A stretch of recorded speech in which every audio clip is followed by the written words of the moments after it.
Civilization 1, Atlantis. Let's start with the one everyone knows, because most people don't actually know it as well as they think.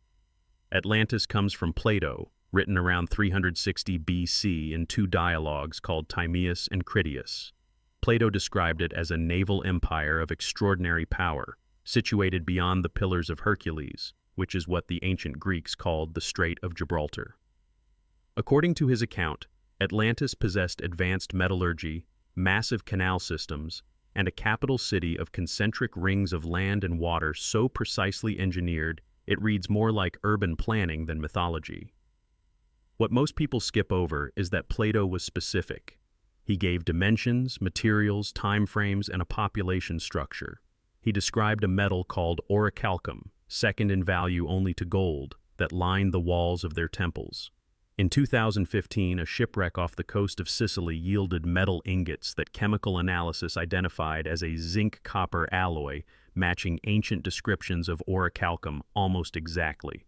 Nobody has found Atlantis.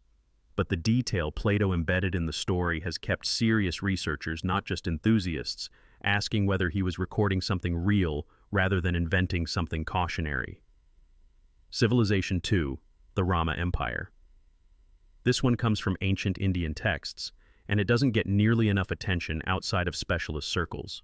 The Mahabharata and the Ramayana, two of the oldest epic texts in human history, describe a civilization called Rama that predated recorded Indian history by thousands of years. The texts mention cities of extraordinary sophistication, vimanas, which are flying craft described in enough mechanical detail that some researchers have spent careers trying to reverse engineer them, and weapons called astras that behave in ways that map uncomfortably well onto modern descriptions of directed energy and explosive yield. The Mahabharata contains a passage describing a weapon that produces a flash brighter than 10,000 suns, a column of smoke and fire, and the bodies of the dead being unrecognizable afterward.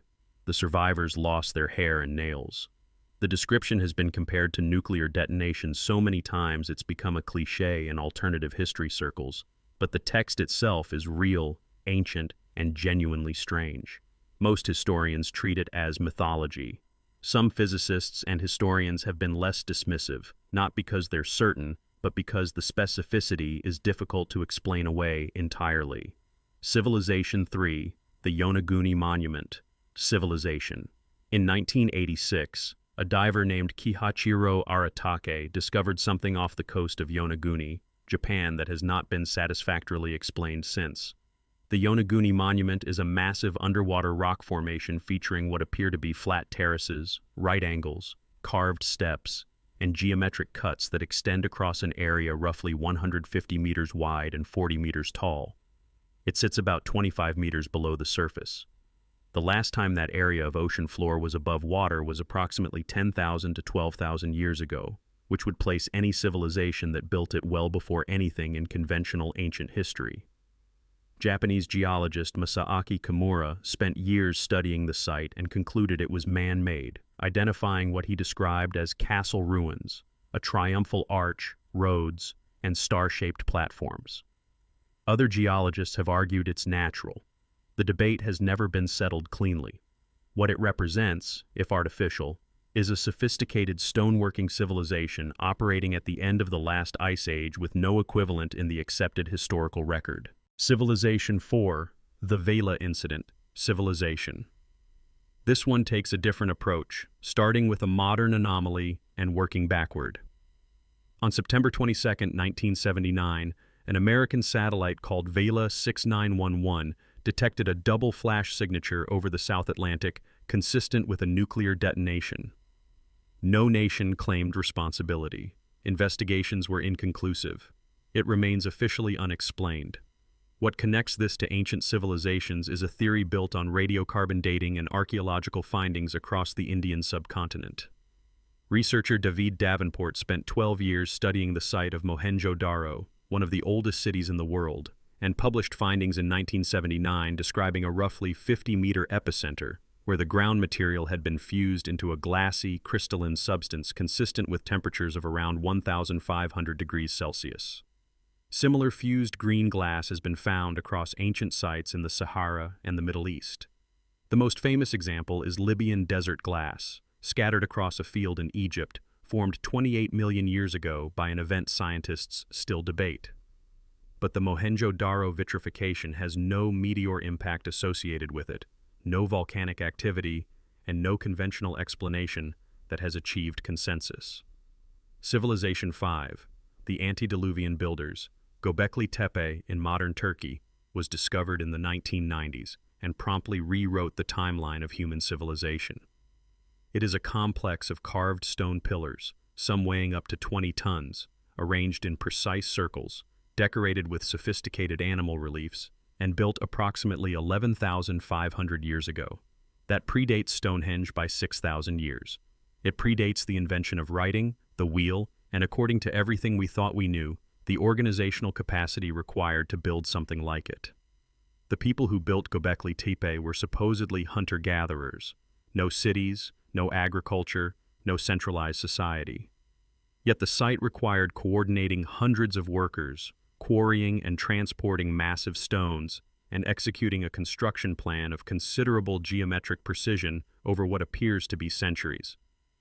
Klaus Schmidt, the archaeologist who led excavations until his death in 2014, believed the site was not built by a primitive culture discovering organization, but by a culture in decline, one that had possessed sophisticated knowledge and was losing it.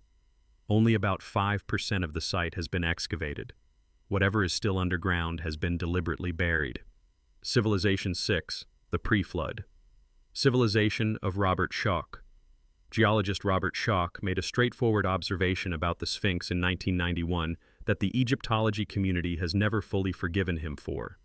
The erosion patterns on the body of the Great Sphinx at Giza are caused by water, specifically heavy rainfall over an extended period. The last time the Sahara received that kind of rainfall consistently was between 7,000 and 10,000 years ago, well before the date Egyptologists assigned to the Sphinx's construction. Schoch's conclusion was that the core body of the Sphinx was carved during a much earlier period by a civilization that preceded dynastic Egypt by thousands of years. He has since expanded this work to include acoustic studies of the Sphinx enclosure, which suggests the presence of chambers beneath it that have not been officially excavated. His position isn't fringe by credential. He is a tenured professor at Boston University with a doctorate in geology from Yale. The argument has never been refuted on geological grounds. It has simply been ignored by mainstream Egyptology, which is a different thing entirely. Every civilization on this list sits at the edge of what the accepted record will acknowledge. Some of it is mythology with suspicious detail. Some of it is physical evidence with no clean explanation. None of it is settled. What it suggests, taken together, is that the timeline of human sophistication may be significantly older and considerably stranger than textbooks currently reflect. The honest answer is that we don't know how far back it goes. We're still digging.